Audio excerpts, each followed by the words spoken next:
Hello, hello, hello. This is your message from the universe for October 1st, 2020.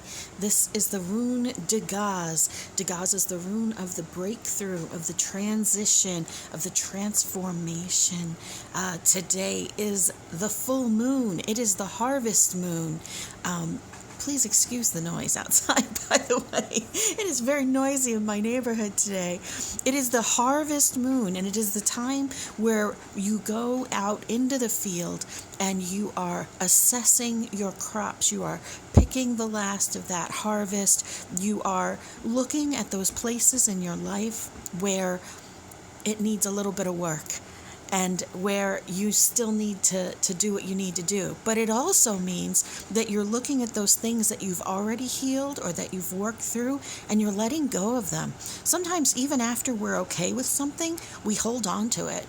We keep it, we lock it away. Even though we've forgiven that person or we're over them and we don't love them anymore, we still keep their little pains and their little flavor locked away inside of us. So it's time to release that stuff and to clear it away. And that's what this de Gaz is talking about in this reading. It's literally talking about you making a recognition of the things in your life that you are holding on to. Those places where you haven't been making the shift, where you've been resisting your happiness. I spoke of this the other day. When I look at this card, I see a sun behind these 6 swords. I see a sun there. And the sun, of course, is our happiness card. And so we are destroying our happiness over and over again. We're refusing to accept it. And we stay stuck in this space where, for some of you, this means you'll be doing a lot of things, going very, very fast, and yet feeling like you're not getting anywhere. For others of you, it will feel like you are incredibly unfocused and you can't get anything finished. You do a little bit here, a little bit there. You just can't seem to get the action moving. You can't seem to push yourself forward, and you can't figure out why. You can't figure out why you're so unfocused. That's what this breakthrough is figuring out that space. This Hermit reverse is talking about a realization of why you aren't looking within. We often will avoid those places that hurt the most because they hurt the most. And yet that is where our breakthrough comes from, is those spaces that are the most painful.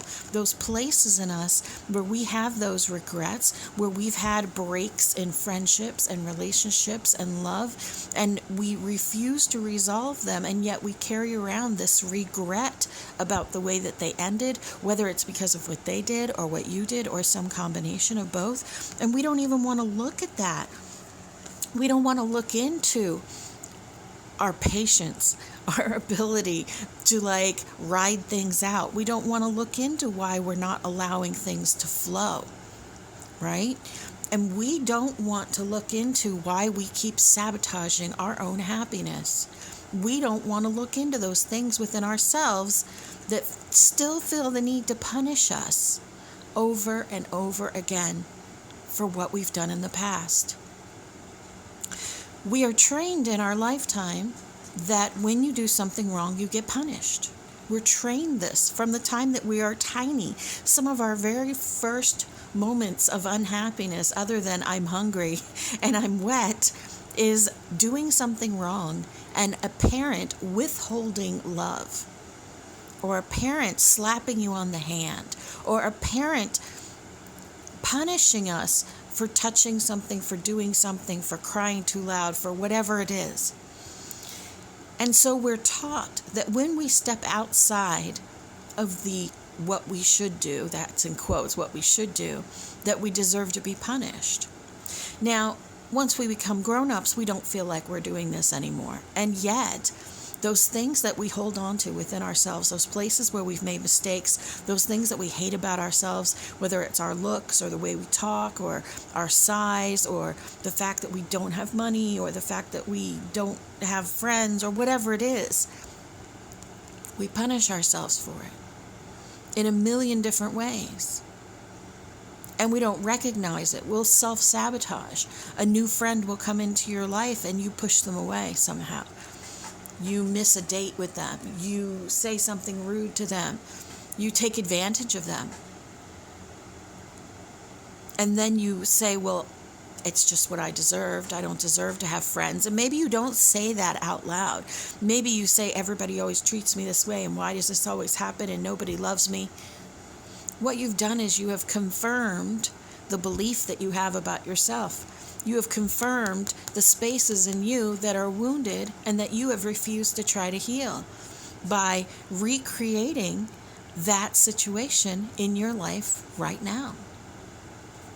It's not an easy thing, but this full moon, this harvest moon, is the time to look through those spaces, to shuffle through them, and to sort them out, and to release them, to clear them out of your fields, so that you can move forward into the next stage without that blockage.